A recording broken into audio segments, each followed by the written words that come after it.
Luar biasa, ini tema kita hari ini membicarakan soal sholat sunnah rawatib yang kadang memang kita suka lalai, kita suka lupa, dan kita jadi tahu nih sekarang manfaatnya. Sebelum kita bahas lagi lebih dalam, saya mau ngajakin dulu jamaah untuk nonton dulu tayangan berikut ini. Silakan.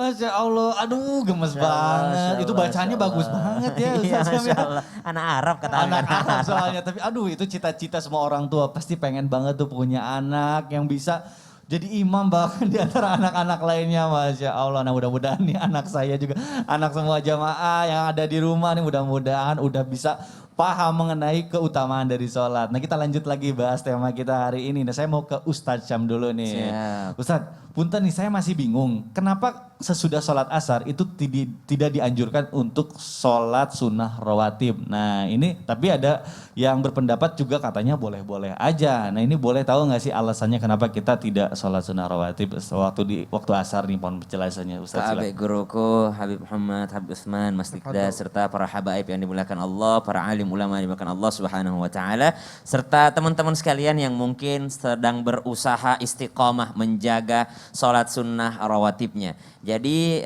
ada yang dimasukkan sholat sunnah rawatib, ada yang tidak dimasukkan ke sholat sunnah rawatib. Seperti misalnya sebelum asar. Salat sebelum asar itu makanya dibilang, ada yang bilang boleh-boleh aja. Bukan setelah, tapi yang sebelum. Yang sebelumnya ada satu hadis rawahu Ahmad rahimallahu mura'an shalla qabla al-asri arba'ah. Jadi mereka salat sunnah sebelum asar 4 rakaat. Namun Nabi tidak selalu.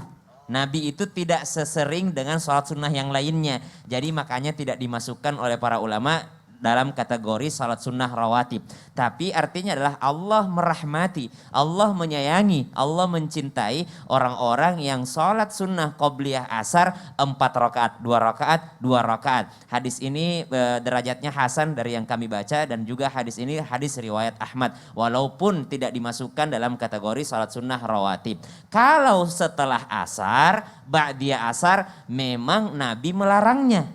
Jadi memang tidak boleh kalau sudah setelah asar. Maka Sayyidina Umar bin Khattab radhiyallahu anhu pernah menemukan seorang laki-laki yang sholat sunnah setelah asar. Jadi dia sholat sunnah lalu ditegur oleh Khalifah Umar bin Khattab radhiyallahu anhu. Beliau mengatakan, jangan sholat, dilarang sama Nabi SAW untuk sholat sunnah 2 rakaat setelah asar. Maka dalam sebuah larangan tidak ada sholat setelah sholat subuh dan tidak ada sholat setelah sholat asar sampai terbenamnya matahari. Artinya sampai masuknya waktu maghrib. Kenapa dilarang? Karena kata baginda Nabi SAW itu adalah bagian daripada tanduknya syaitan. Artinya jangan sampai kita seakan-akan menyembah matahari atau menyembah syaitan. Maka subhanallah kita sholat itu untuk menyembah Allah Subhanahu wa ta'ala. Ada enggak sih sholat yang boleh dilakukan setelah asar? Nah ini pertanyaan selanjutnya nih.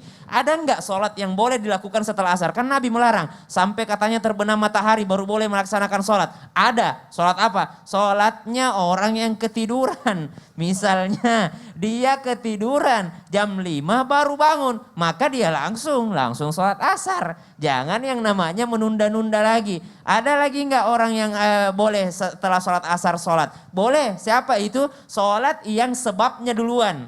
Apa itu? Sholat jenazah. Kenapa dia sholat jenazah? Karena ada mayat. Tidak mungkin orang sholat jenazah baru nungguin. Jadi ada jenazahnya dulu, baru kita sholat sunnah. Maka itu diperbolehkan walaupun waktunya adalah waktu terlarang. Tapi kembali lagi, kalau sholat rawatib, sholat sunnah rawatib tidak ada di waktu asar. Adapun sholat qobliyah sebelum asar tidak dimasukkan kategori rawatib karena Nabi SAW tidak setiap asar melakukannya. Ya, tapi Nabi pernah melakukannya. Buktinya ada satu hadis tentang Allah menyayangi orang yang melaksanakan 4 rakaat sebelum sholat wajib, sholat fardu, sholat asar. Namun ditekankan setelah sholat asar tidak ada sama sekali mau 1 rakaat, mau 2 rakaat, mau 4 rakaat, tidak ada sama sekali yang namanya sholat sunnah setelahnya karena diharamkan. Begitu pula dengan ba'da subuh. Ba'da subuh dan ba'da asar itu dilarang oleh baginda Nabi SAW. Bahkan Sayyidina Umar bin Khattab pernah menegur seorang lelaki karena tidak mengetahui tentang hukum ini. Hikmahnya apa?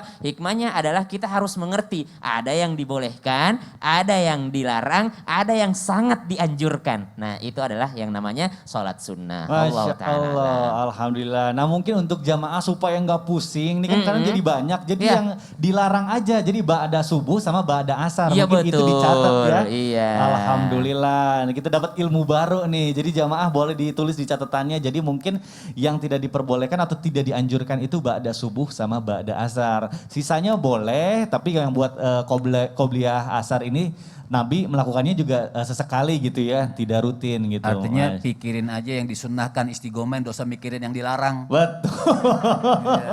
Masya Allah. Benar juga tuh. Boleh deh jadi catat juga tuh Habib tuh. Mungkin biar nggak bingung kali Habib. Karena kan mungkin mau istiqomah nih. Alhamdulillah.